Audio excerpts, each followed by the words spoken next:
What's up, Metal Summoners? How are you guys doing this evening? Thank you so much, as always, for tuning in with us for another awesome experience here on the Metal Summit. Thank you for all of you guys that tuned in a couple days ago to our special Monday episode that we did. That was super duper fun. We are back on our regularly scheduled bat channel at our regular bat time. As always, this is your Island of Misfit Toys. We've got Angel, we've got myself, and we are going to get Defiant tonight. We have got Joe Defiant from Defiant joining us live right now. First and foremost, Joe, thank you so much, my friend. It's an honor, a pleasure to have you, man. Welcome to the Metal Summit, and thank you for giving us some of your evening. No, thank you. I really appreciate it. I know, Jay, you and I have seen each other around and talked about doing something, so it's cool we finally made something work. Absolutely, man. I mean, we had the 69 Eyes, we had the Dead Daisies way back in the day and stuff like that. So it's been a minute for us. Yeah, man. So, but absolutely, man. Thanks again. Yeah, thank you. Of course, man. Well, first and foremost, congratulations are in order for Ignite, man. Yeah, we're really excited about it. It's, in this world, we've been sitting on it since I think we were in the studio in October, November of 22, recording it. So, and then our label, decided let's release like a single at a time. Let's get 3 singles out there, and then pop the whole EP out there just to keep people wanting to spread out the usage of the songs. So it didn't actually release till March of 24, so almost a year and a half after we recorded it. But we're really stoked it's finally out. Absolutely, for sure. And so far, how has like the reception been? Because I mean, you've got, Defiant's got plenty of history of just cool music, great, records, whether it's, the Hell EP or the Anarch EP, you definitely have a solid history of music, but it's got to feel good to always get new music out. Yeah, like I said, for us, we've been playing them for a while, but it feels good to get it out. It's probably everyone says their newest album is their favorite album. I have favorite album or our best album, that's what everyone says, right? But it's definitely our best quality of work. The production value, we stepped it up a notch. We really time. Sorry, that's my fault, Joe. I had something cooking in the oven that Megan's watching. That was my alarm. Done already. It was too boring. Cut him off. Get the hook. So yeah, we've just spent a lot of time on this one, getting it ready in pre-pro, and the production value, I think, just stepped it up. So that's the main thing we've been hearing about it. Just the production, especially on the vocals, is just a step up from the last 2. Absolutely, man, for sure. And when it comes to working on new songs, working on new music, what have you always found to be the best formula for Defiant as a whole? There's kind of 2 formulas that start a song. Either Al, like all of our lyrics are written by Al, our Big Al, our vocalist, just because I've always believed that if the vocalist doesn't write the music, how can he believe in what he's saying? Like the words, so he's written every single word of every song in the band. So he also plays guitar. So if he has a guitar idea, he may come with a mainly complete song structure with lyrics, and then we just kind of songcraft it all together in the basement. Or if it's something that I come with a riff, then it's a little bit more organic as a whole band, because Al maybe hasn't heard it and he has to come up with a vocal melody from the riff and the music. So, but we're definitely a team effort. We get in the studio. We're not a band that doesn't like to play. We like to play our instruments. We like to practice. We like to rehearse. We like to be in the same room together. I know it's easy this day and age with technology to practice without your band, but we're not that. We like to be in the same room and organically have the songs come together. Absolutely, for sure. And we've also, we've had conversations with other bands as well where, they are in different locations and stuff like that. So, the benefits of technology, socials and stuff like that can definitely aid bands that don't live together in the same area, way more now than they used to.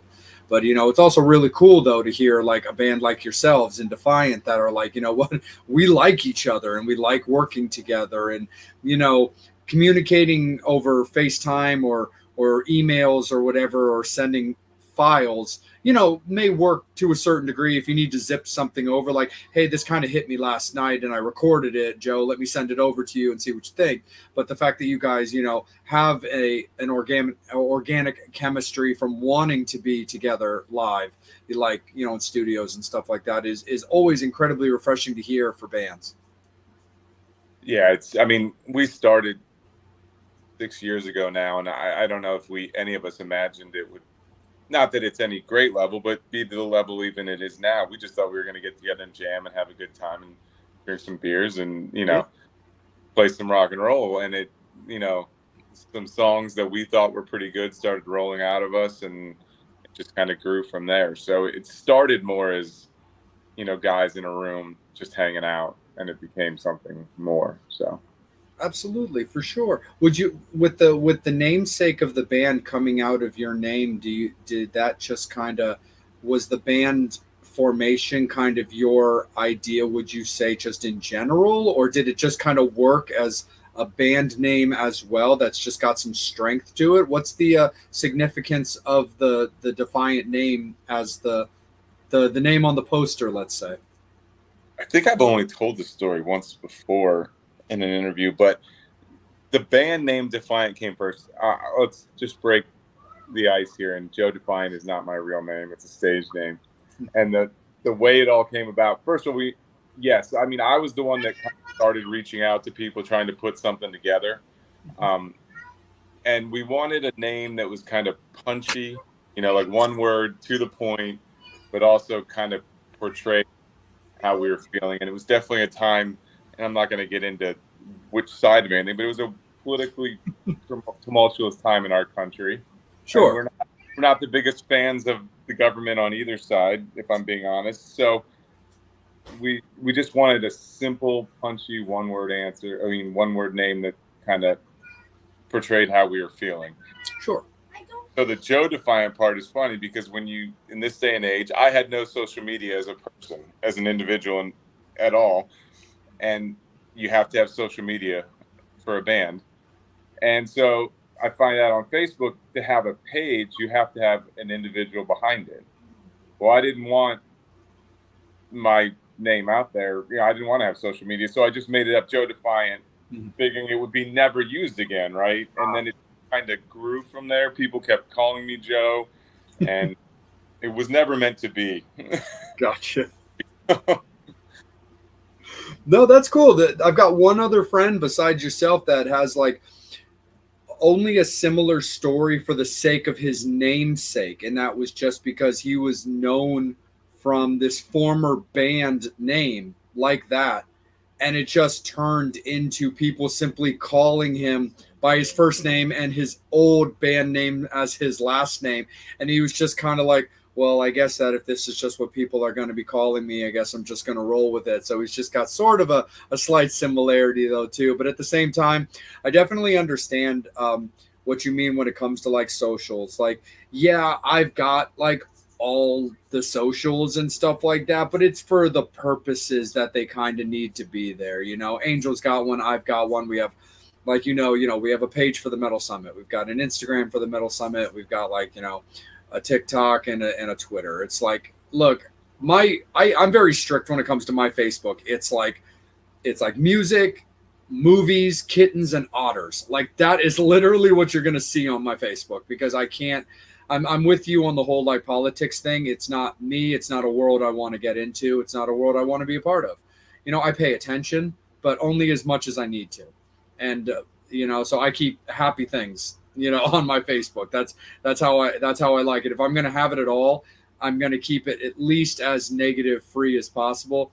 And the second I start hitting pictures or news articles or things on my feed that I don't like, I'm literally like, okay, that's enough for now. I'm going back to my movie or whatever it is that I'm doing and stuff like that. But yeah, man, so I definitely get it for that.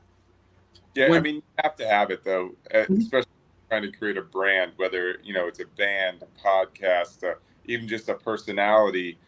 It's a necessary evil in this day and age to use social media, and there's a lot of good things that can come out of the social media. I'm not going to sit here and bash it all together, but just wasn't something that was in my personal life before really having a band that was worthy of building a brand. Yeah. Yeah. No, absolutely, man, for sure.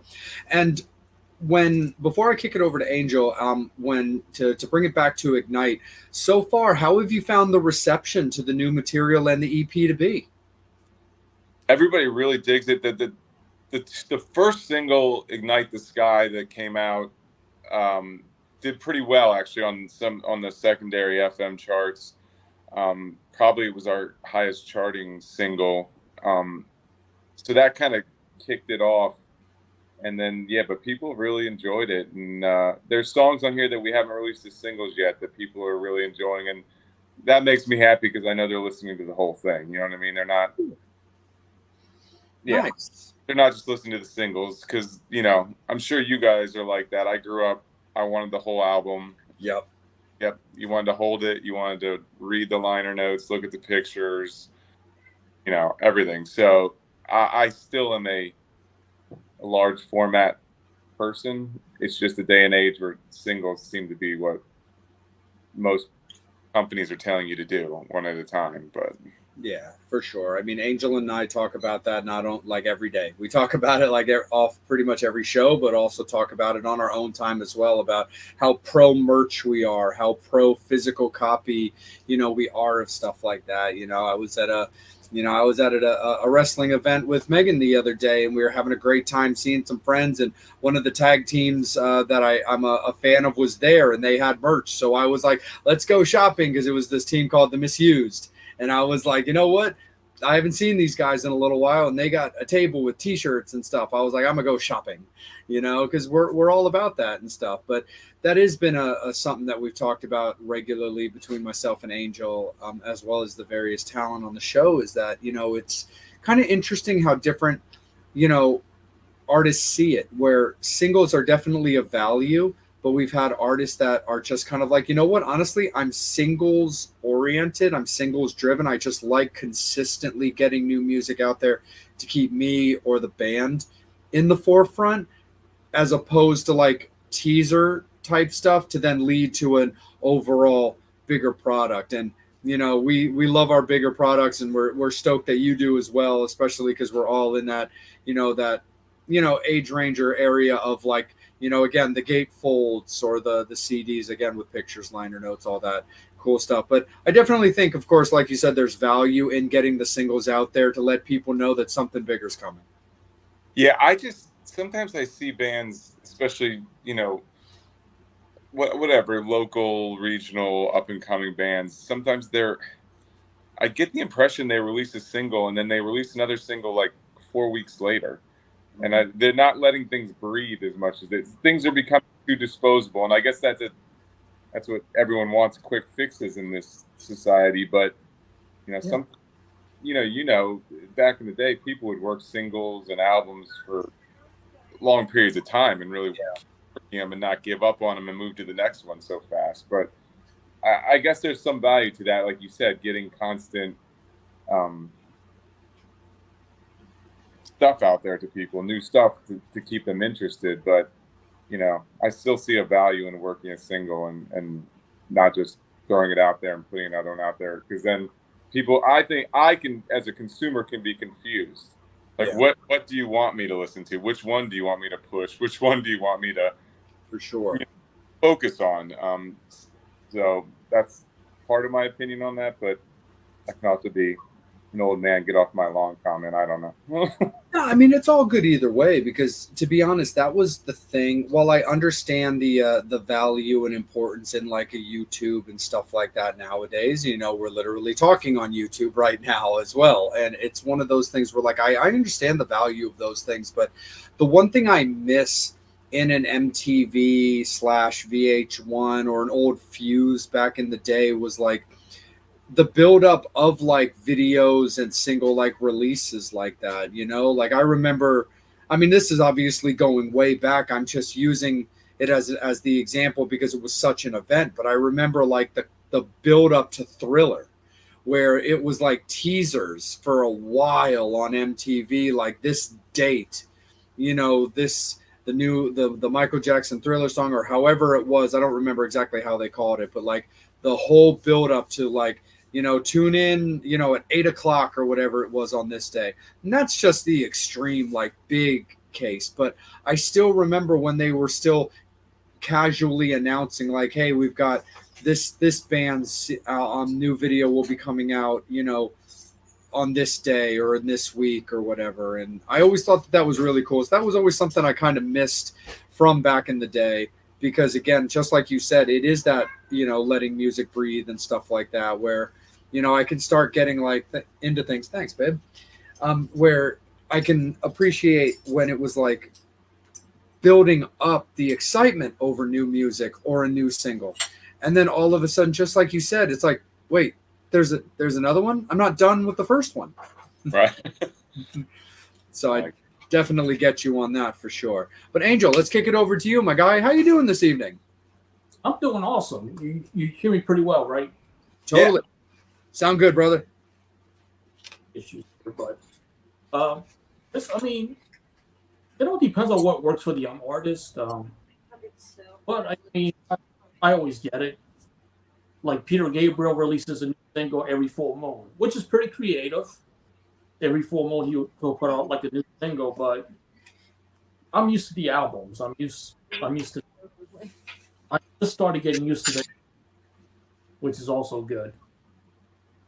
But Joe, you have something really cool that I really love, and you're the first artist that I see doing it. Your fan club. Fan club, yep. We, some people I'm sure whispered behind our backs, "Oh, a fan club, okay? Like, are you big enough?" But it was our way to keep people interested, because especially the first year we did it, you could, sign up at different tiers, and we would send you things throughout, almost like a Patreon type platform, but doing it ourselves, not giving 10 or 15% to Patreon, Yeah. But it's just to keep people interested. And Defiant's always been a little bit like we don't say fans, we say fams, because we don't really like to treat them as fans. That's because they're our friends, they're our family. We have diehards that come to every single show, and we've built a loyal base family. And to give something back, I always like to have some sort of platform where we can share things there that we might not share anywhere else, or give them special items of merch that, may not be available anywhere else. And it creates a community, and that's what we're all about. So that was kind of where that came from.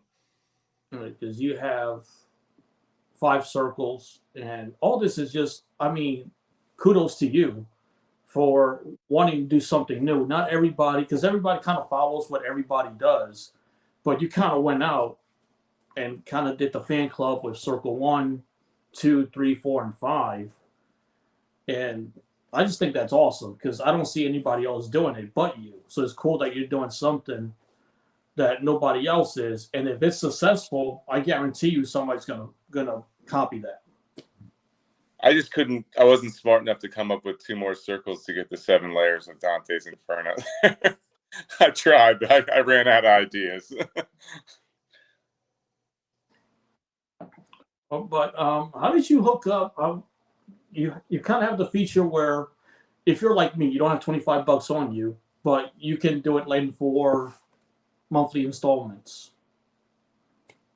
Yeah, just because I know, I hear it from people all the time. Coming to a show can be $10. A shirt's $20. I mean, and the economy's not great out there right now. We all see it. We all feel it. Everything, the inflation and everything has gotten so expensive out there. I'm just trying to give people as many options to be involved as they can without having to fork out a fortune up front, especially. So I'm always trying to find ways to keep people involved. And then I'm not going to trap you. If you don't like it after a month, you can get out. You don't have to pay the next month. No, but that's something, like I said, it's really cool, because cool benefits is you get a signed 8x10 Yes, I'm reading off the thing. You get the exclusive fan club T-shirt if you're in Circle 5. But I mean, all of that is just really, like I said, really awesome because I'm reading and I'm like, wow, this is really cool. Because the fan club thing seems to have something that has faded. Yeah. But And I was growing up, I was members of certain fan clubs at different times in my life. I've gone through, different musical genres. I'm older than probably either of you, but and I remember getting things in the mail even, and I still like getting things in the mail. You know what I mean? Like it's cool to get something in the mail, open it up, and hold something physically in your hand, whether it's a special single, a T-shirt, a patch, a coffee mug, whatever you know create to give to somebody. And I think that people still do like getting physical things from somebody in the mail. Absolutely. I still have my my old Fiend Club card from the Misfits. with the tour dates, we posted the tour dates right below, so you can actually see it there. First show's coming up is we're playing July 13th at Yeah. a place are very familiar with. Actually, most of the Yeah, July 13th, we're at the Tourist Inn. It's in Hallam, PA, which is basically York, Pennsylvania market. So it's probably an hour from me personally, but it's always been one of our stomping grounds. We try to play there at least once a year. It's just an old, dirty rock club. You know what I mean? Like it's got great sound, great lights. It's hot. It's fun to play there in the summer.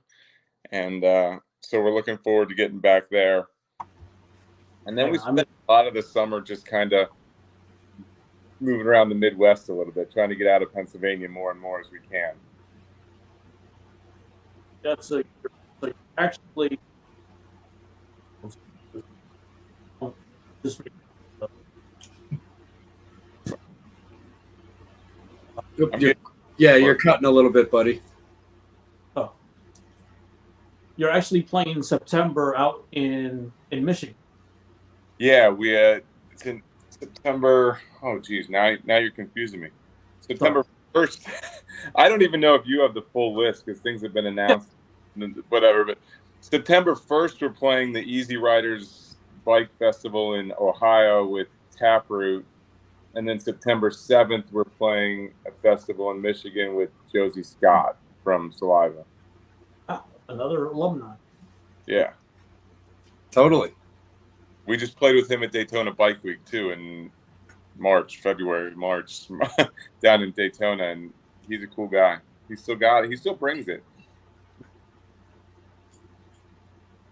So when it comes to, have you had a song that you had it on the set list, but just had to just take it out because it wasn't really getting the reaction? Has that ever happened to the band?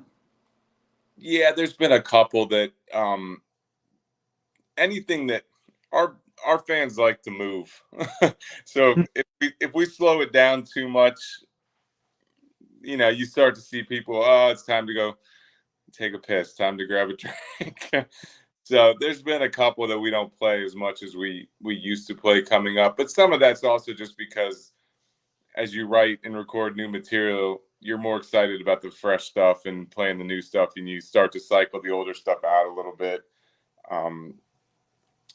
But don't get me wrong, like there's been tough crowds. Kicks is always a tough crowd. I love Kicks, but every Kicks fan wants to just see Kicks. And so we had to win some battles. We had to win some people over. And we did, but you're not going to win everybody over. So yeah, there's been tough crowds and they haven't liked everything we do. We cross that line a little bit between too metal or too punk, and so a metal crowd doesn't think we're metal enough, and a more rock crowd thinks we have too much screaming in our so sometimes we can get stuck in the wrong show, and we've learned our lessons over the years. We don't belong with Black Dahlia Murder, that's for one. We learned. Great band, love them, but like we don't belong with them.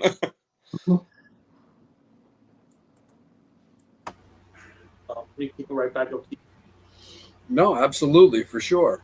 Like, Joe, you were talking off the air about, like, bands that influenced you, in particular bands like the Misfits and like Social Distortion and stuff like that. How have you found to be the best kind of way for Defiant to like succeed when it comes to live shows? I mean, of course, just getting out there and putting out the work and doing the grind is always going to be beneficial, but at the same time, it can definitely, you know, play to weaknesses, like you were saying, if certain bands are just not going to be the crowd's cup of tea. But how do you kind of look into what shows you guys get offered versus what shows you want to play? Jumping off my last comment, we've learned lessons over when you're starting out and you're offered bigger shows, you want to take them all. You're like, oh, that sounds great. We want to play that. We want to play that. Yeah. And then you start to learn, hey, maybe it's just not the right move for us, and you back off a little bit. Locally, we do more and more at this point of our career where we're not, opening for bigger bands quite as much, mainly because a lot of those types of shows, I'm just going to be honest about the industry, you have to sell tickets. Yeah. I don't have a problem selling tickets. We always do well with that. And if it's a good deal, it's okay. But it's a lot of work. And at times, we're just selling tickets to our people that probably would come see us play a club by ourselves anyway. Sure. And so we do a little, less playing locally than we used to, because you got to keep them wanting. If you play every weekend in the same area, you're going to burn your crowd out. Yeah. So we don't play as often in our local area. And then also, you got to try to make special events, make like the shows you do special, whether it's one's a CD release party, maybe the next one's like a Toys for Tots Christmas benefit show, and you do fun stuff at it. We just did one where we did 100% covers for a set just for fun at a benefit show. So just to kind of keep people guessing that they're not coming to see the same 30-minute stale set list every single time. Mm-hmm. That's how we and just becoming energetic. Like, people want to move, they want to see you move. There's just that saying, like, they don't want to come just see you stare at the ground and ignore them. You have to interact with them, and that's what Al, our singer's great at interacting with the crowd. He can be hilarious, but you got to be quick and listen, or you might miss the quick, he's got a quick wit. But that's the big thing. Interacting with the crowds really helps get them pulled in a little bit. Absolutely. How did you feel about that 69 Eyes show? Like, I'm a huge 69 Eyes guy in general, so that was the closest they were coming to my area, and I'm not going to let the 69 Eyes bypass me under any circumstances. But like, you guys were on the bill, so I was super excited about that as well. It's like, cool, I get to see my bud. But how did you guys enjoy that show? I loved it. I'm the same way as you. I've dug that band, for years, and I've never gotten to see them live.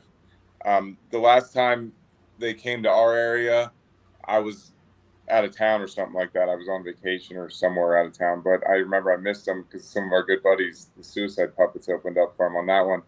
And but when I saw it was available, and one of my favorite promoters in the area was doing the show, I asked him, "You got a spot for us?" And he hooked it up, so it was perfect. It's always fun when you can open for a band that you want to stick around and jam to the whole night. You know what I mean? Like, that you're in. It's fun. So, and I thought they sounded great. So good. Yeah, absolutely, for sure. No, and we love the Suicide Puppets. We had Veritas on the show as well, and so that's super cool, because it's always such a tight knit community, man. So that's super cool too. Plus the when I put you out there as the guest announcement, Megan and I's buddies, CM and Maggie from Illusions of Grandeur, were like so excited that you were going to be on the show. They're like, you got Joe and Defiant on the show. That's so awesome. I was like, yeah. Like, we've been like two like boxers, like trying to hit each other, but we keep moving and dodging the shot, and then we were able to finally make it work. But they were super stoked as well that you were on the show. Yeah, I love Maggie and Sam, and they go back to one of our first big shows back in early 2019. We got on to open for OTEP, and they were on the bill, obviously, after us, but we got to know them that night, like, just because we were in the same room loading in and setting up merch and everything like that. And they're just great people. And then my fiance, Christine, is really close friends with Maggie. They've become close friends. Nice. So, like, they're just really good people. And, like you watch them on stage, you would think, oh, they're not going to be nice people. That they're so good. They're going to have egos, and like, but they're the sweetest people. Like, they get off that stage and it's a different switch. And I love people like that. Like, when they're on stage, they're almost like a different personality. Oh yeah, no, 100% for sure. Like like same with Megan. Like the Eminem, the double M's, Megan and Maggie. They've become like a tight little trio. Like my girl as well, and Maggie, because and Chris and I are bros. Like it's that same type of thing. They're such great people, and yeah, it's that same kind of thing where it's like they have all the. You'd think they'd have, they would have though, because they have in their rights to maybe have a little bit of that in them, but no, they just don't see it that way. They're like, no, like everybody's one of us and all that same kind of stuff. But at the same time, Joe, like you and your band have always been like so cordial and so like awesome to hang with as well, that you can see that you guys are also cut from that same cloth, where like you were talking about the fans or the fams, like, that you extend the same courtesy to everybody that comes out to see you play, or even somebody that's there specifically for another band. You're always so cordial to talk to them if they want to say hi. Yeah, if you take the time out of I mean, everyone's life is busy. Everyone has their things. And if you take the time to come see our band, please come talk to us, because we love that. Just meeting people and interacting with people and networking. It's just, you're not going to see, even in shows where we've been offered green rooms, you know what I mean? Yeah. You don't find us in the green. I mean, we may go back there to use the bathroom quick or grab a drink, but we're not hanging in the green room. We're out in the venue. Absolutely, for sure.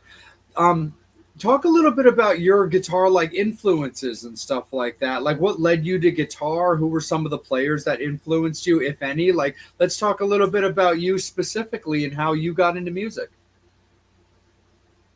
I always say that, like, I was young and I had gateway drugs. Like, the pot was I mean, and I'm not embarrassed to say it, like, was like Pyromania, Slippery When Wet, Crew.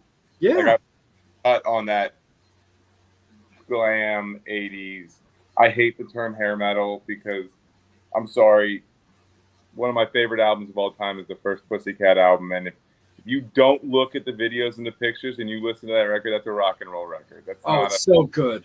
It's one of the most underrated albums out there. And that hair thing, and I know they did that. That was the time. You can't blame them for it. That was what was popular then. But to look down on them now is you're missing something. Because same with the first LA Guns record, just rock and roll. First Cinderella album. Just, that's the stuff I really cut my teeth on. And so if I was going to say guitar influence, one of the first was probably, you got to say Slash, right? Nice.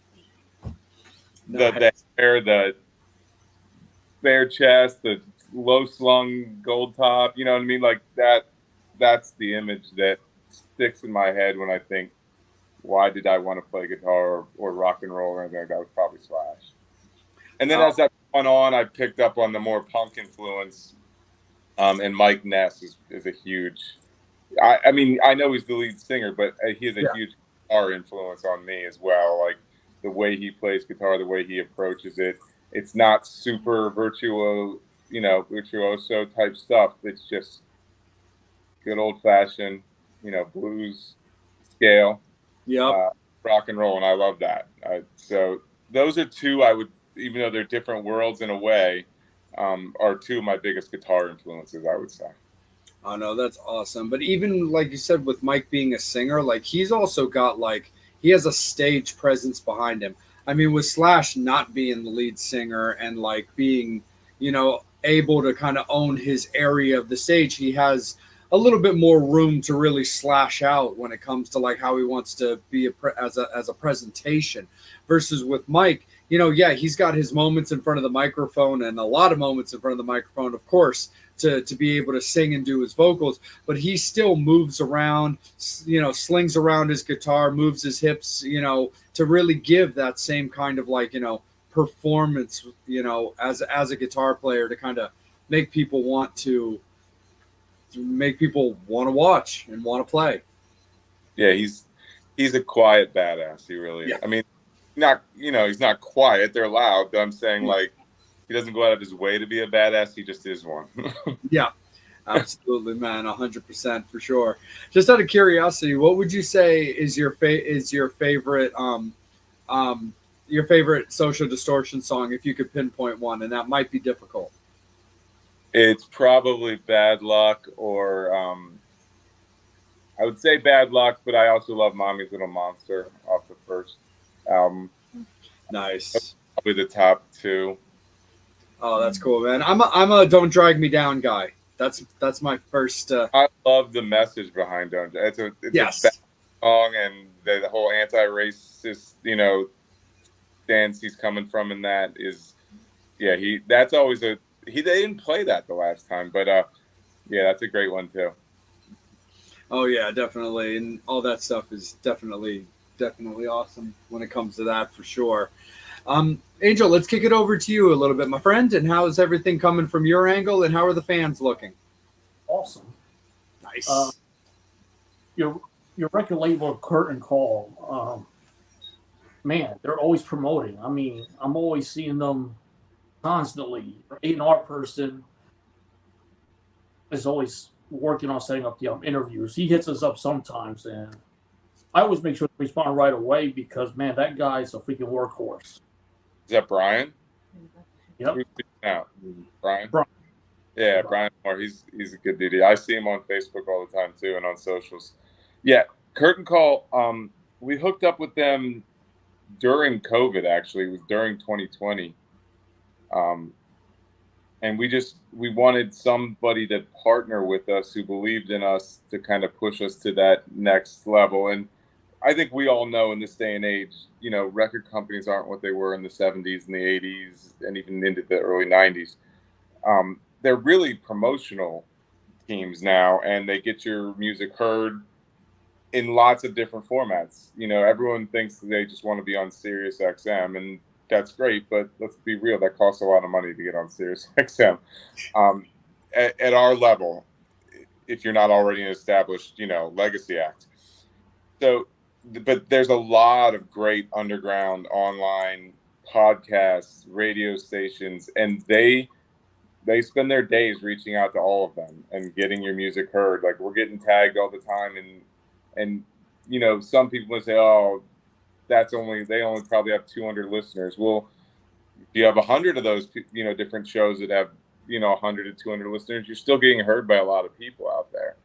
So they really target that online podcast and online radio type format and get your music heard, and it gets heard all over the world, if I'm being honest. I mean, people reach out from different countries, and in fact, like our latest merch line, a guy from Argentina drew it for us just because he loved us and not because I asked him to. And I loved it so much, I'm like, dude, I'm gonna put this on a t-shirt. So that they are really aggressive with that. Yeah. Getting us out there and getting us heard in lots of different formats, not just FM and satellite radio type. I was looking at your hat. I love that you have that on the t-shirt. Yeah, it's one of my things on stage. It's when Albert does it too. You know, it's nothing original. Rock guys flip off the photographer. You know, it happens all the time. But when you're also named Defiant, you got to use the middle finger, right? You can't. I'm sure it's overused, but I don't care. It's fun. I mean, you kind of have it where it's with the skull, which makes it cool. It's not like you're using a regular hand like this. Right.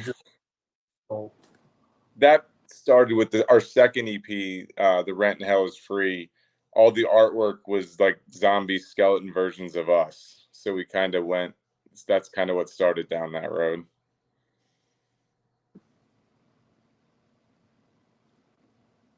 Oh, Brian. What's happening? He's just saying hello. What's up, Brian? Sorry, I'm on my phone. Type's really small. No. So Father's Day is coming up, and the shirts are for $25. You actually got a lot of cool stuff on your website. I think they're $20. Are they 25 on there? I'm sorry. This tells you how much I pay attention, and I'm the one that runs the merch. I should know this, but I think if it shows they're 20, maybe they're 25 with shipping. That's probably what it is. Because I see the number 25. Okay. I mean, so of course we understand.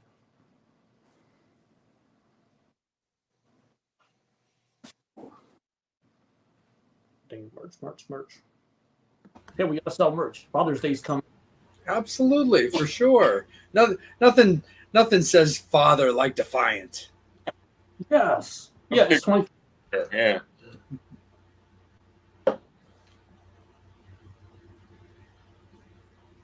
So really cool. We got like no type. Oh, of course you can't see it because I show it. There you go. The glare. There we go. Nah, scully it up. That was the original. That's the OG shirt right there. It's the OG. Oh, I love this. Oh yeah, definitely Defiant. You got to have it.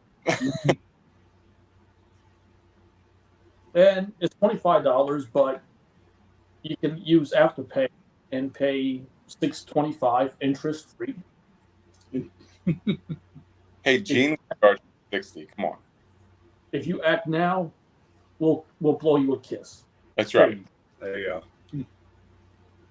That's about the only thing we do for free. Right. We call that the angel incentive. Oh, that's yeah. I mean, that's really cool. I mean, so how is it with? Because we always talk about how merch is important. So just to discuss it, how important really is it when you guys are out doing shows? Because it seems to be that because of what the record labels are nowadays, it seems merch is the way to actually go. Merch is the easiest way to put, and I'm not just talking us, it's the easiest way to put money directly in the artist's pocket. Unless you're at a venue that's taking a merch cut, then all of that is coming to the artist. I don't have to split that with the label or anybody else. I obviously have to pay the cost of the production. But it's the easiest way to, but there's a secondary part to that is if you buy merch and then you wear merch out, more people are going to, you're giving us advertising, if I'm being honest, like because more people, hey, that shirt looks cool. Who are they? And they might go look us up. So, and it also helps locally in venues. If, show bookers see a lot of people wearing your t-shirt there, they'll say, well, obviously these guys they have a following. We want to bring them back. So merch can be, useful in a lot of different ways. But yeah, obviously the first one is it's the only way to get money directly into our pockets at a show. No, drink away most nights, Yeah. This is really. You could get this for $1. Yeah, matchsticks. I love match. I don't know why. I just like the way matches smell. Even light them up for the fun of it, right? So This go on it and sell them. Right. Can you get these at shows? While supplies last, yeah, you can. Yeah, I think Megan has Megan's got a set of Defiant matchsticks like in her purse or something like that. I think we picked up matches. I think you did grab them at the show. Sure, yeah. That's merch. Come on. This is don't burn the venue down. Just take it home. venue, and kids, don't buy it. You don't want to burn anything down. Right. Can't vape with. Strictly to help you blaze. But you just got like a lot of cool stuff, affordable price. Yeah, that's a lesson I learned early on. Is not everybody can afford or wants to buy your T-shirt. So have different price leveled items at the thing. Maybe it's a button, a sticker, matchsticks, a buck. They still go home with something remembering you the next day when they see it. Yeah. Not everyone's going to buy a $1 T-shirt or whatever. So business 101. Yes. Tank top. I'm telling you, they love it. They look hot. $15. No, 100% for sure when it comes to that. When it comes to you guys performing on live, what have you found to be like? We talked earlier about like when Angel brought up about like what songs may or may not get cut from a set versus need or necessity or time. But what have you found has been also, I've used the word formula already, but I'm going to use it again as a formula for like the impression that you guys leave on stage, for maybe people that are seeing you for the first time? I think it's always important to open and close with a song with a lot of energy. The piece that pumps people up, obviously, at the beginning of your set to get them into it, and then you want to leave them with a good impression. What you do in the middle, you can be a little bit more artistic at times, once you've captured them. But our crowd has always fed off of energy. They like to move. And so we try to keep it as high energy as possible. Our drummer yells at us because we don't give him breaks and we make everything faster than it is on the recordings. But Paul, we love you, but he sweats a lot. And that's when I go to a show, I want to be captivated the whole time. I don't want to be bored. I don't want to think, now it's time. What can I go do now? Like I want to be there and captured by it. And we're not going to wank off a lot. We're not at that level where we can throw a 20-minute, guitar solo in Night Train because I'm Slash, you know what I mean? So you got to keep them rolling with songs. And we have some songs that approach that 5-minute mark. Sometimes that can be tough on a crowd that doesn't know you. You know what I mean? Like hit them quick.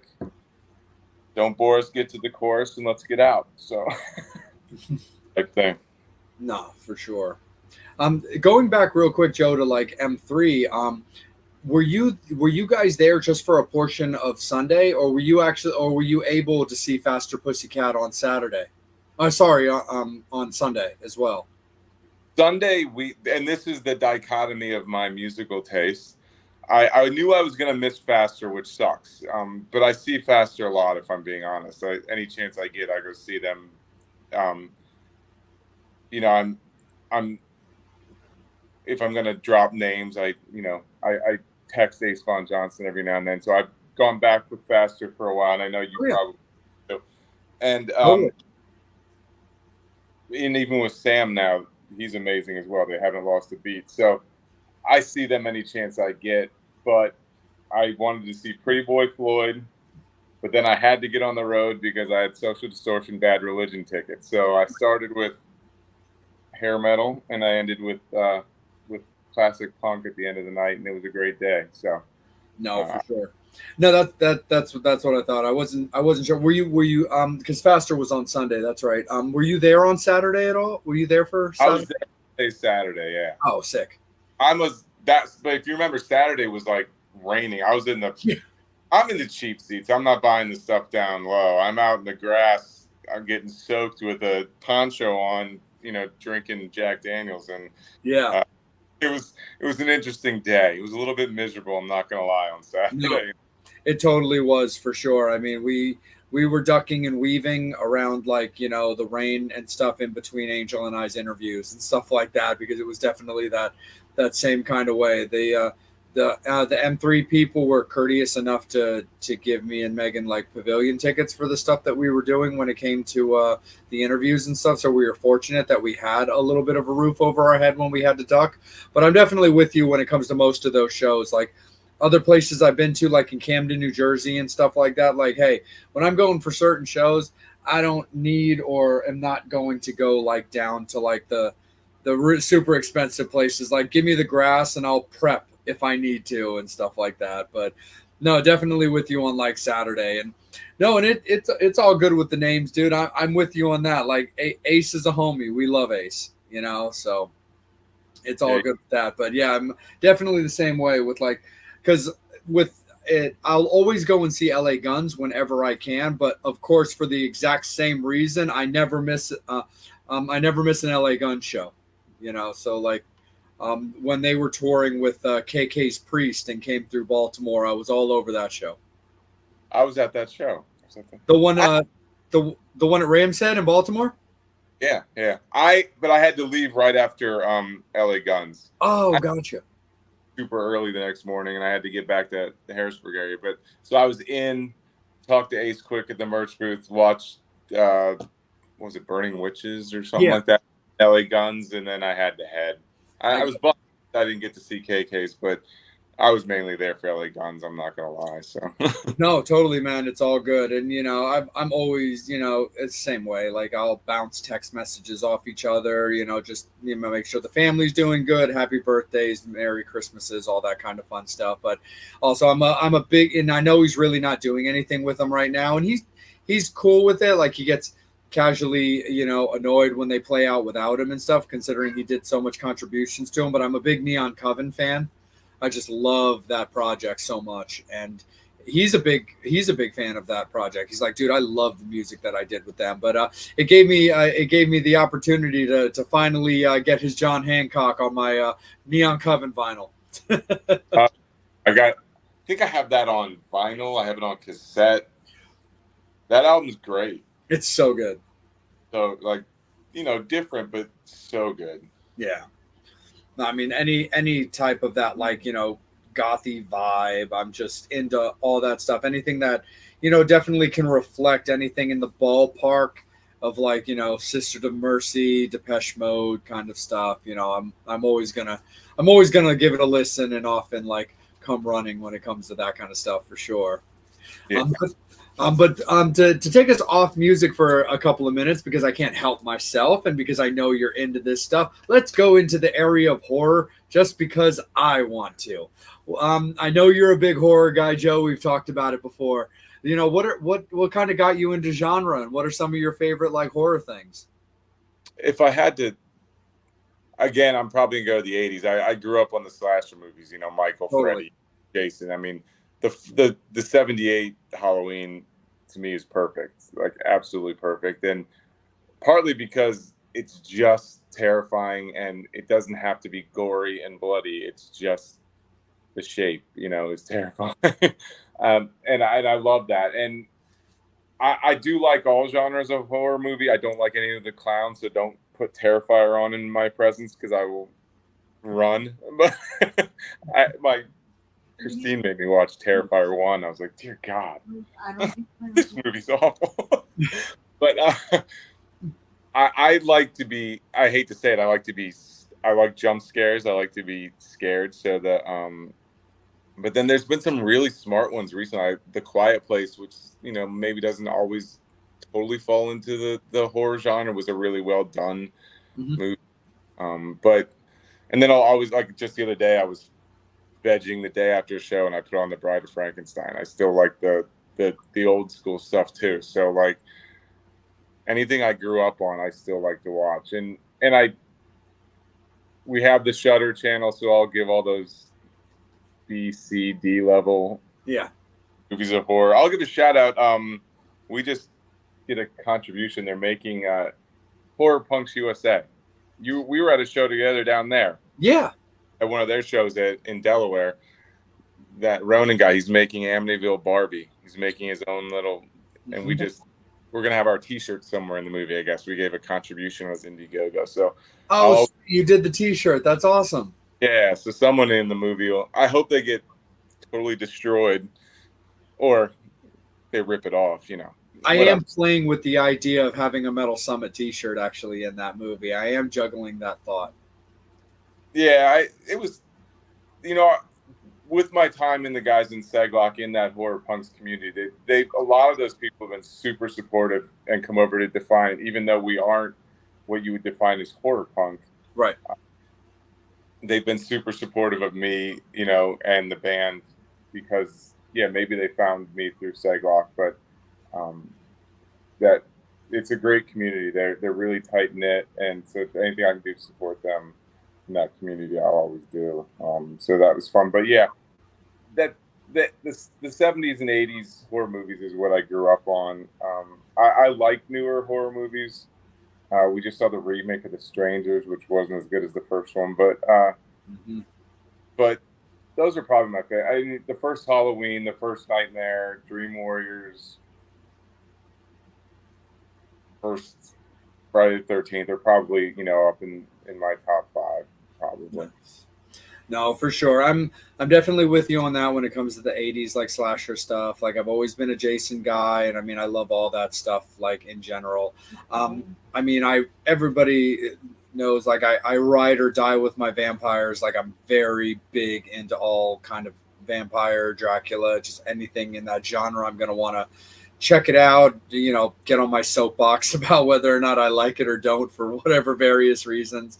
But I've always also been but I'm a big like demonology fan when it comes to horror movies and stuff like that. Like I've always been into Ouija boards, but I love like I'm a big fan of the Insidious series personally. Megan, not so much. We both are Conjuring people. We like the Conjuring series quite a bit. Yeah, And those.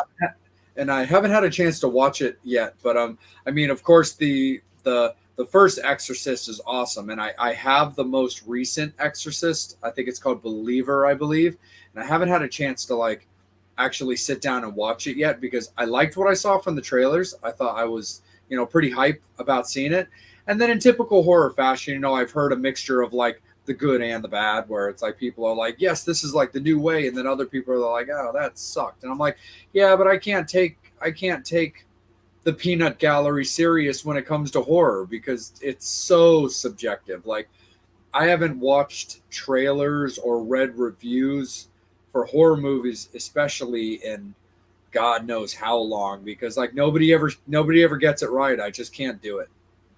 I watched it. We watched that the other night, probably 2 weeks ago, and I'm not obviously going to say, but knowing you probably in your taste, I think you're going to like a lot of parts of it.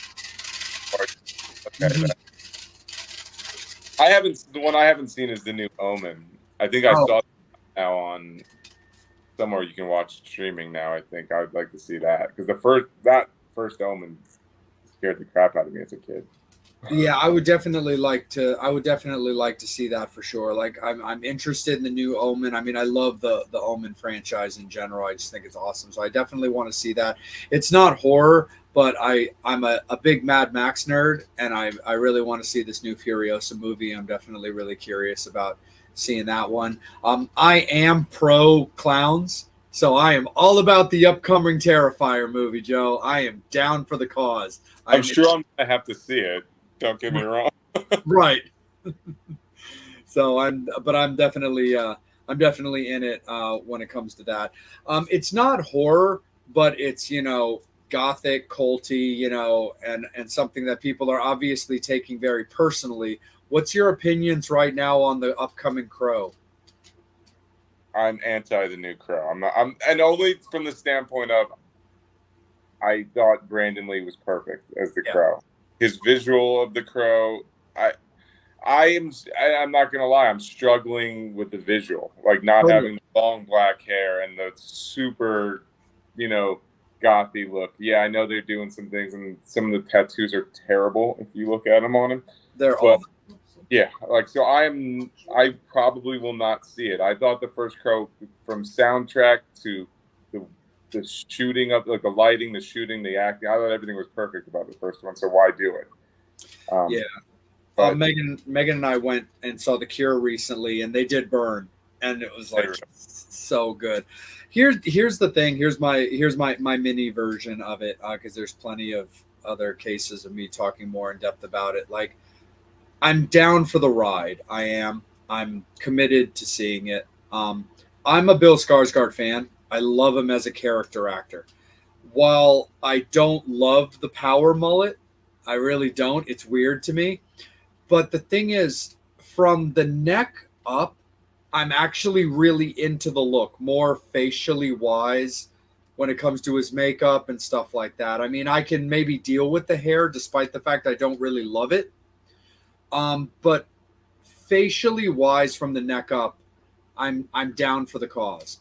From the neck down, I'm definitely struggling with that. These pencil jailhouse style tattoos. While I've always been very honest about I enjoyed Jared Leto's portrayal of the Joker, this Croker similarity thing is very bizarre. And I feel like they're beating a dead horse potentially with that kind of look. But I don't currently love him from the neck down because that is so weird to me. But I love him as a character actor, and I'm curious enough to want to just take the risk.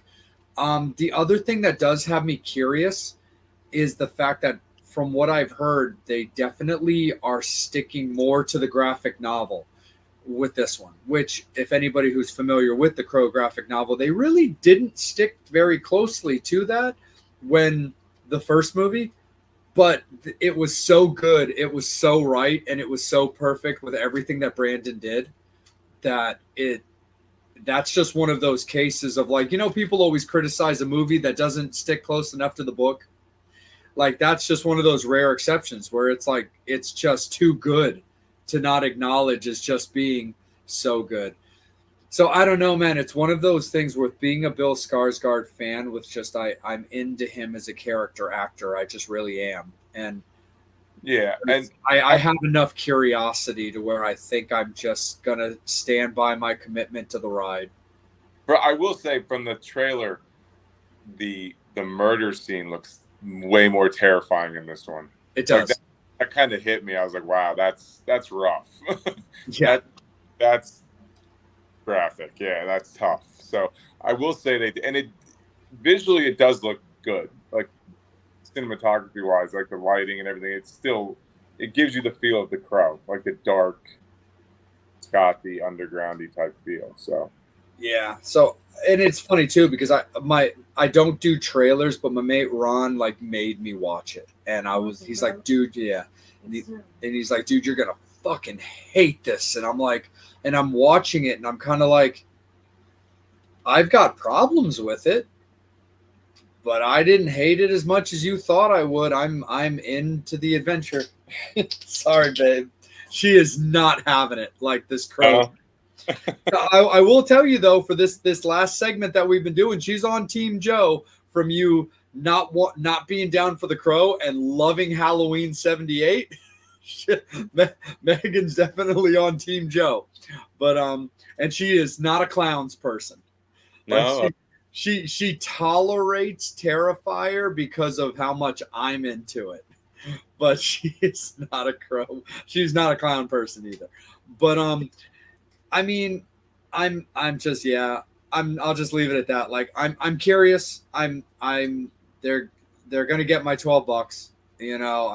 I know they are, and then I'll go with whatever level of suffering I have to deal with once those credits are rolling. So I'll cross that bridge when I get to it, brother. Trust me, I'm gonna get bored and watch it at some point. I say I'm gonna put a stance up, but I guarantee I'll probably see it at some point. Sure. No, I definitely get it on that, man, for sure.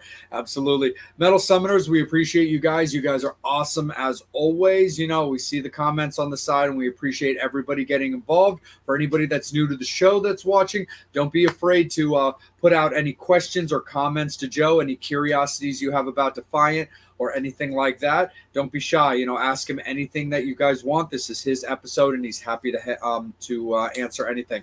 And before I kick it over to Angel, as sort of a segue from what you were talking about before, Joe. Talk a little bit about Seglock and how you got involved with that band as well.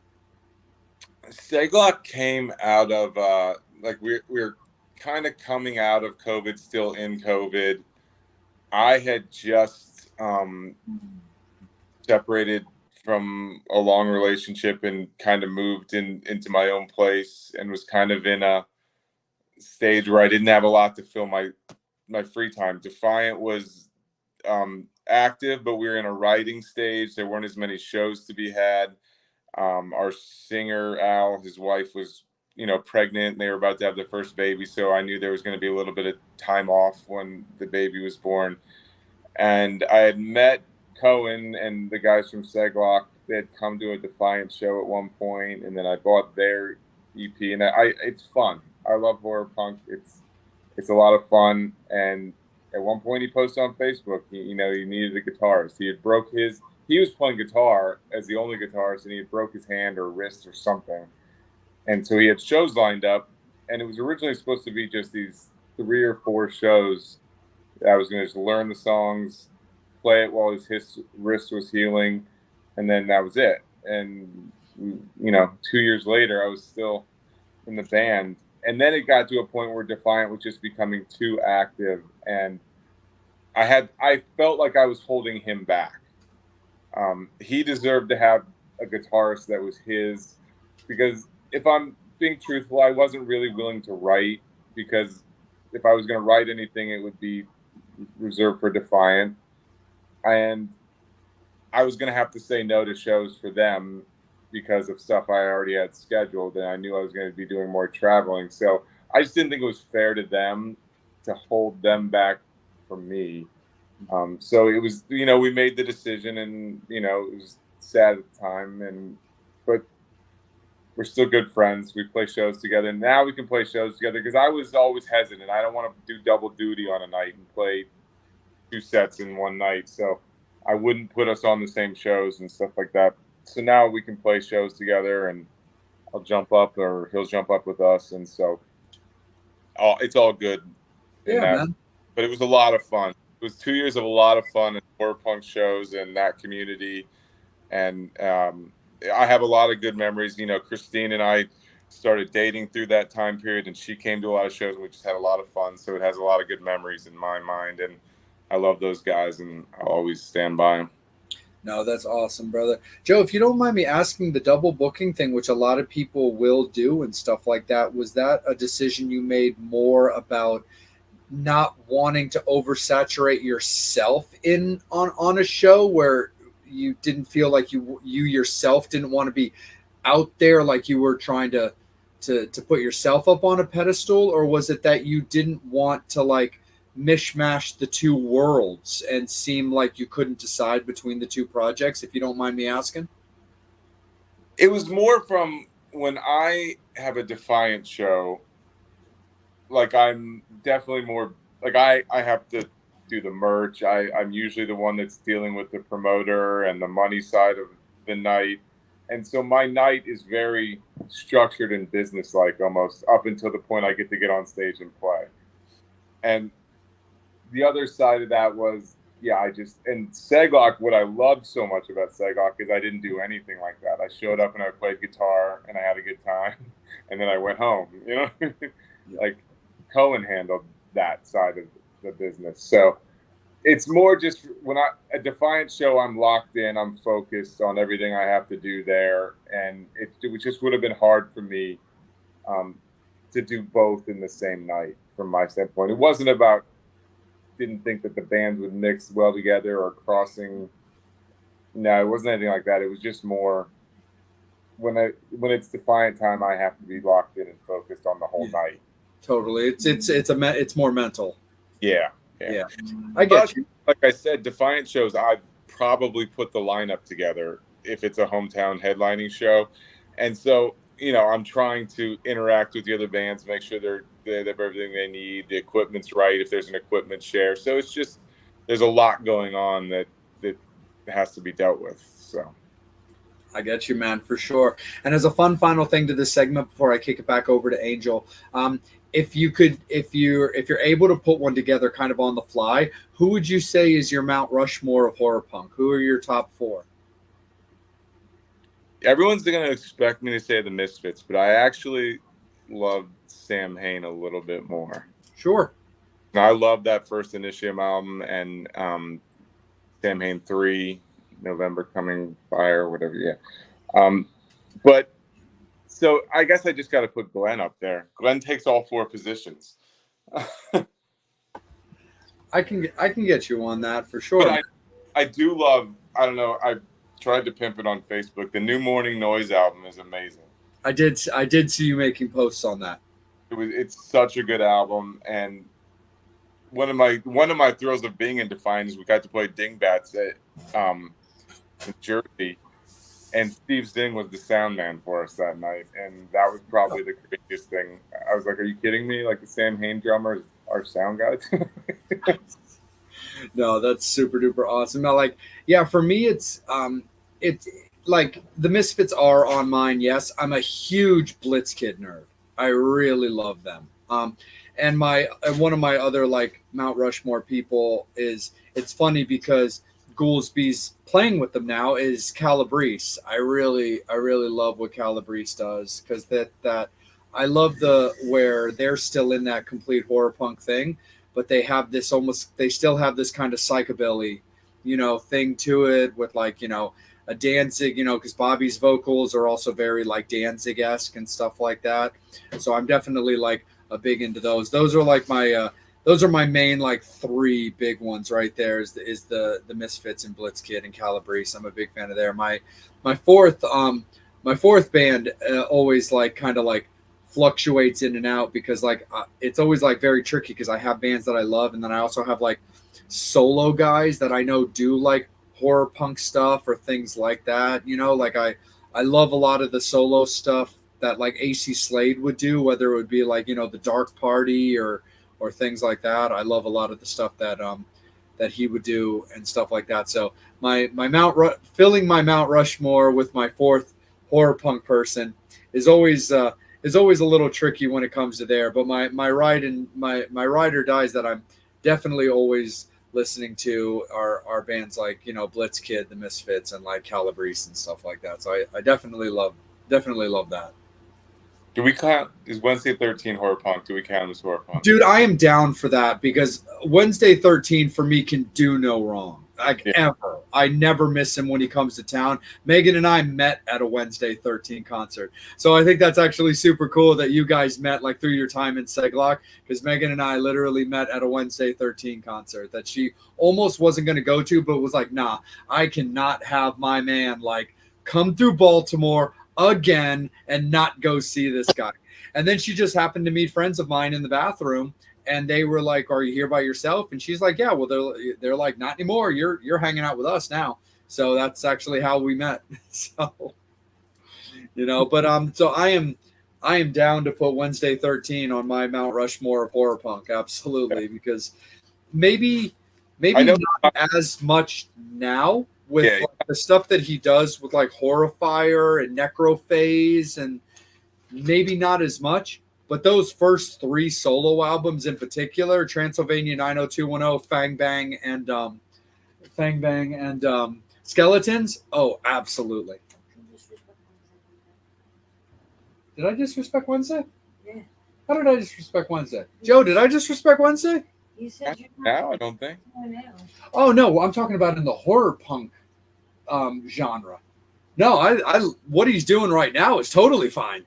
I'm just talking about for the segment of the horror punk conversation. I think those first 3 albums, horror punk wise, are just much more rock solid versus the like much more like gothy rock that he's doing, like scary rock that he's doing now. Okay. I'm not saying that stuff's not awesome. Okay, and I'm tapping out. I'm losing this one. yes, you are. All right, accepted. It's not my fault. Joe did it. No. All right, I did it. It's my fault. Right over to you, Angel. That's how you do it. Always say it's your fault and not end up on the couch. Facts. I've won arguments. That's where I ended up. No, I wouldn't let him sleep on the couch. Well, actually, I ended up saying, Oh, you had it way worse. If anything, I'd sleep on the couch. No, not allowed. Favorite question from Brian. Brian's favorite question, and it's kind of hard. You have to bring back a musician from the dead, but somebody has to go. Who would you bring back? Who would I bring back from the dead? Beyonce. Probably Prince or David Bowie. I would go Bowie. Nice. Who would I send down? God, there's so many, but that's Beyonce. so ignorant to say. Who would have to go? Taylor Swift. Adam Levine. He's not a musician, so he cannot really. I don't even. There's so many choices. Dear God. I mean, some of them are such low-lying fruit, though. You know what I mean? Like, Yeah. Machine Gun Kelly. That's easy. Like, send him. I could name 100 new country artists I would love to send down. We'll go Machine Gun Kelly. I hate him, so go with him. Yeah, he can go somewhere. So. Now, I mean, Adam's not really music. He's just a walking bill. Yeah.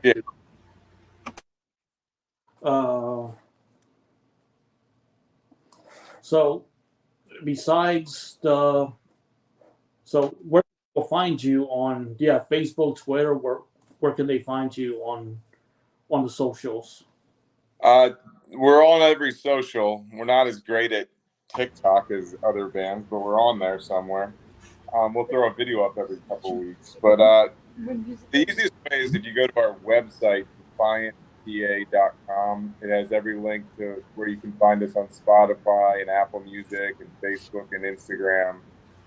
So the website is, I think, the best landing place, defiantpa.com. You get to the merch store from there. You can get to the fan club. You can get to everything right from there. Yeah.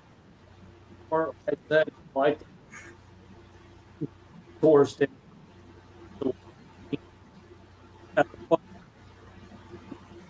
You're gonna have to start using sign language now. Sorry, dude. You cut again a bit, bud. That's why. This is why I like doing the show from my car. My car has better Wi-Fi. Oh, No, it's true. first world problems right there. Yeah. My car has better Wi-Fi.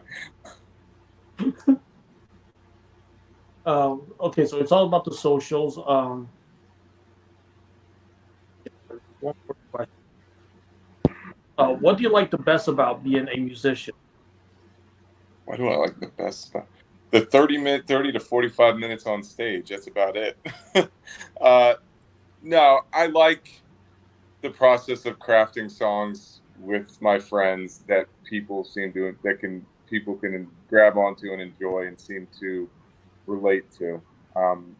It is fun. The most fun part is playing live. I couldn't be just a studio band or a band that just releases music online and never plays live. But like they said, on a show day, most of the day is awful, except for the time that you're actually on stage playing. So that would be my number one thing.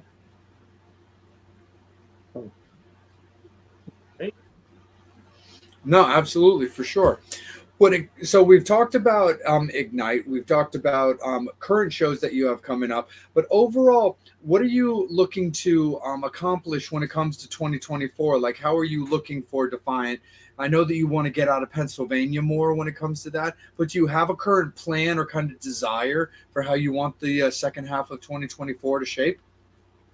It's probably already shaped, if I'm being honest. And not everything, like I said, has been announced, but we're going to be hitting Ohio a couple times, Michigan a couple times, Tennessee a couple times, Kentucky. Like to break new audiences is a great thing. And what we're trying to do, the master plan with John and Gigi and the label and us, is to create audiences to the point where maybe, it's now in this day and age, most bands our size have to buy on to bigger tours.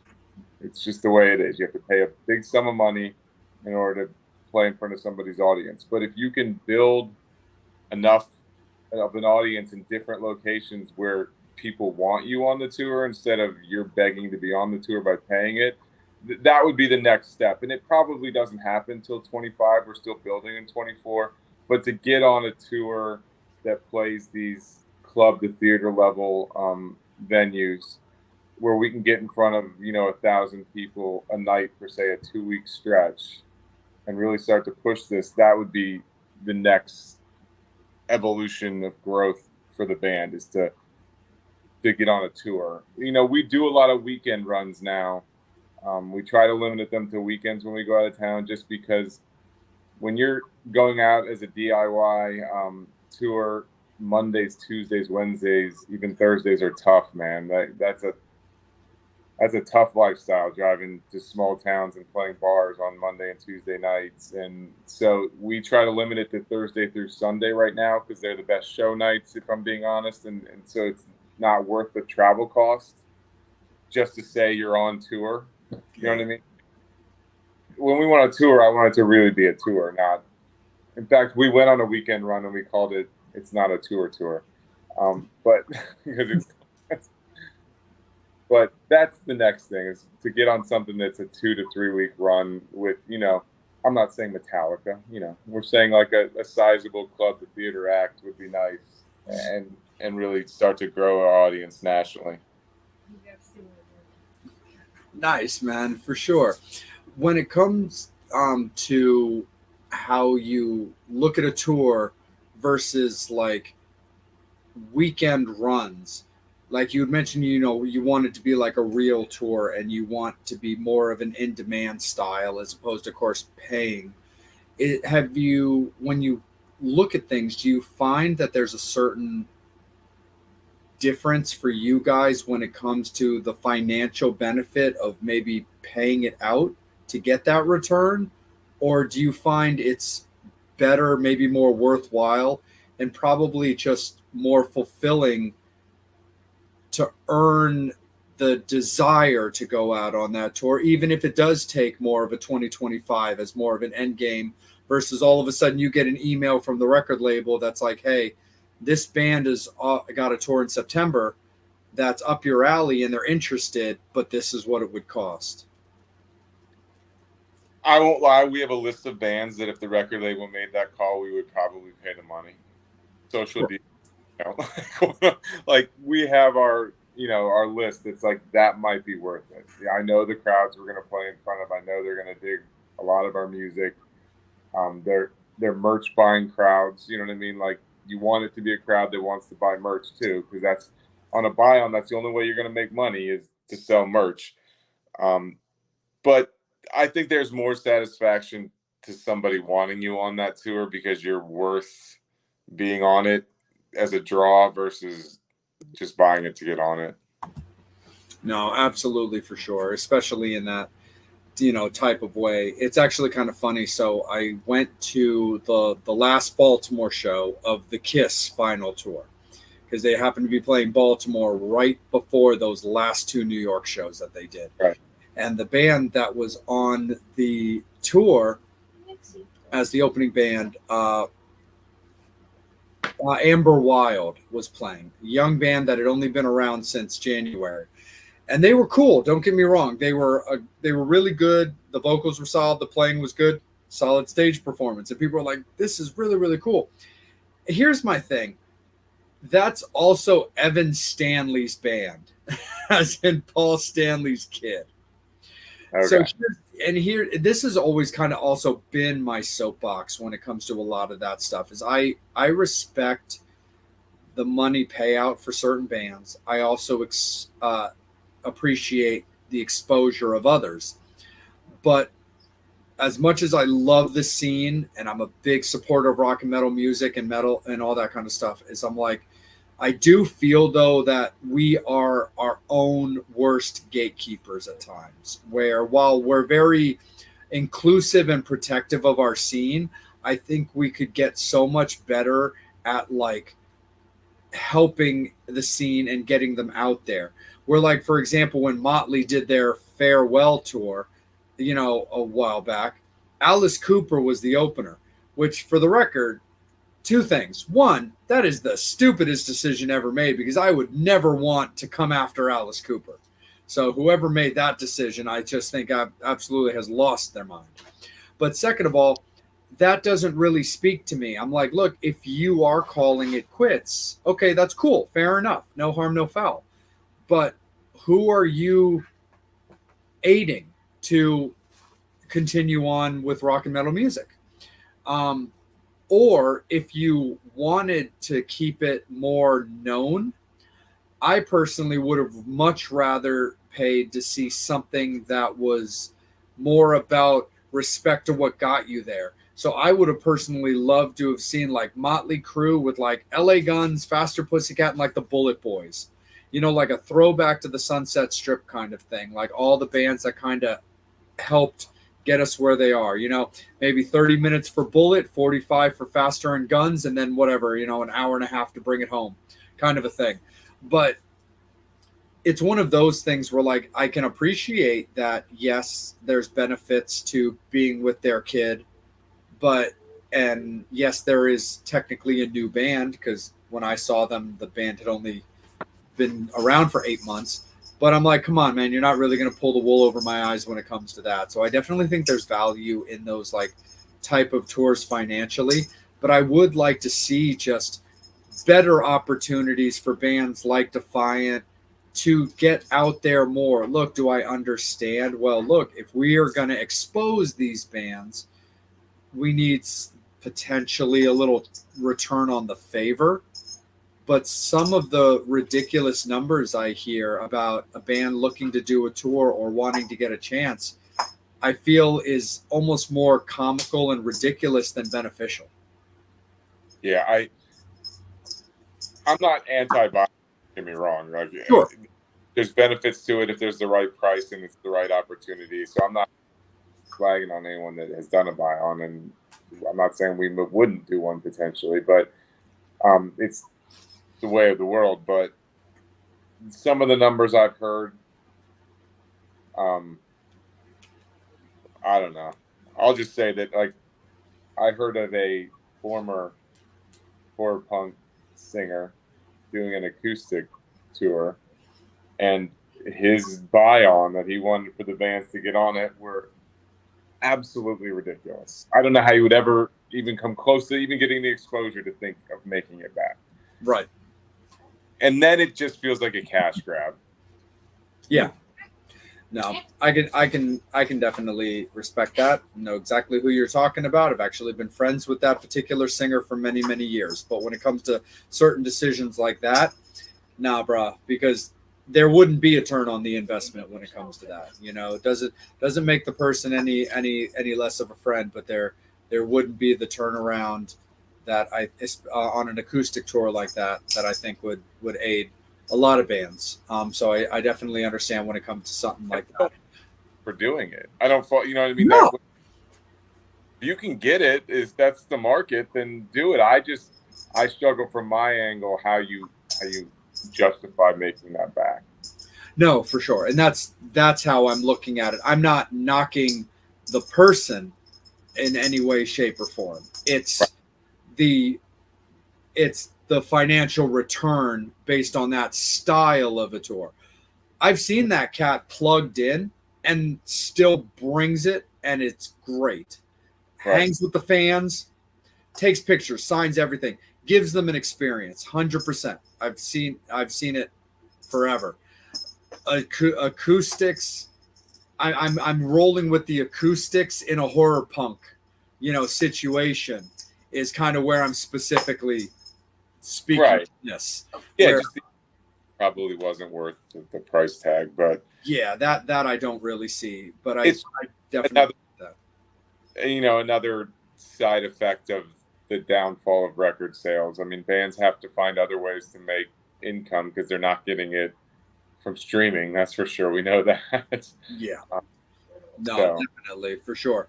On that note, like Joe, you've been fantastic. We really appreciate your time. Metal Summoners, you guys are awesome. We got Joe for a few more minutes because we definitely want to respect his evening, but it is going to be last call for alcohol fans. Any final questions, comments, anything that you want to ask Joe, any curiosities that you have, if you have any, don't be shy. Put them in there. We always do clear the board. So if there's anything that you want to put in there, now's the time to do it because we will definitely make sure that we get it. Again, we want to make sure that we respect Joe's time. He's been fantastic and also show the respect to his family as well.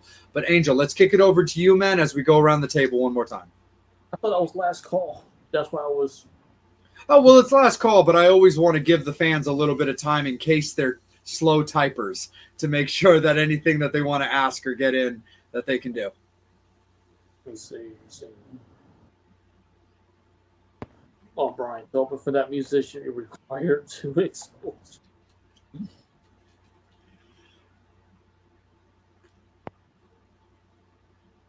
If that music, we'll leave it this way. If that musician's watching, then they're more than welcome to speak up. Oh, yeah. This is a happy show. Yes, we are. Just about the thing with the crow. And I don't think you noticed this, Jay, but the villain in that movie, he was in the crow where he says, there's no coming back before he gets killed. Yeah. Dude comes back. I mean, like I said, I stand by it. I'm, I've paid for my ticket on the roller coaster at the carnival. Like I'm in. I'm most likely going to be in the theater as opposed to Joe on his couch. I'll watch the original again. Well, that just celebrated 30 years, so that's awesome. I mean, don't get me wrong. This is a Brandon Lee household, like it 100% is. We just, I don't know.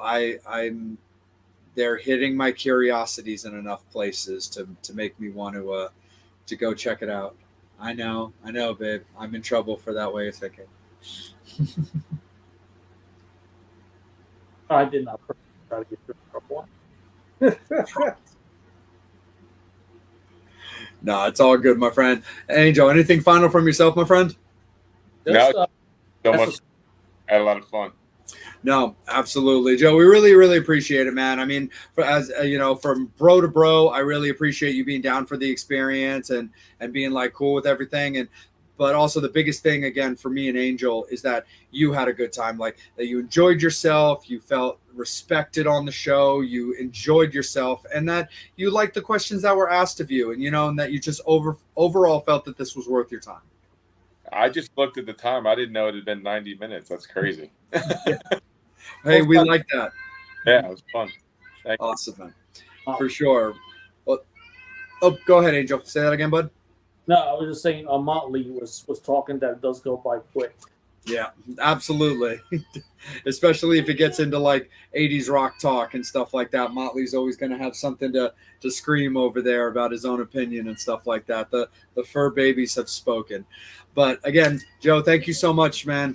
Metal Summoners, thank you guys so much. Make sure that you're supporting Joe and Defiant and everything that they're doing. The tour dates and the current tour dates that we're aware of have been scrolling throughout the whole episode. But just like Joe had mentioned before, it's possible that we might not have all of them because they've been continuing to add dates. So make sure that you're checking out the Defiant website as well as their Facebook and their socials for any updates on shows in your area. And get out there and enjoy yourselves. Have a great time. Get your rock on, get your punk on, whether it's metal, whether it's punk, depending on who they're playing with, you can judge for yourself. But again, make sure that you're getting out and supporting the bands. Again, like we've discussed, we understand that a CD, a t-shirt might not always be in everybody's price range, but stickers, patches, things like that might be. But even if you're not able to get out there, if you guys have Facebook, if you're watching us on Facebook right now, keep in mind that a like, a share, a follow to the Defiant page can definitely be beneficial to the success of the band, getting their name in front of other people's on their feeds and stuff like that. So definitely make sure that you're doing even the little things because it actually goes further than you think. Again, on behalf of Joe Defiant and Defiant, we really appreciate him spending his evening with us. And again, on behalf of the Metal Summit, make sure that you're following Angel on Angel Alamo 78 at Instagram, as well as his personal page. You can find me on Instagram at salem.vampire. But most importantly, make sure that you're following the Metal Summit Facebook and YouTube pages in particular, because that's where we're live, and the Instagram as well, because that's where we put out the guest announcements. But thank you guys so much. Take care. Have yourselves a wonderful weekend, and be good to each other. We'll see you guys in a week for a brand new episode, and the guest announcement for next week's episode will be out over the weekend. Again, Joe, thank you so much, my friend. We really appreciate your time, and have a great rest of your evening, and best of luck with the continuation of Ignite out there for fans to listen to, and your upcoming tour dates, man. Thank you again. Guys, be well. Of course. Take care, man. Have a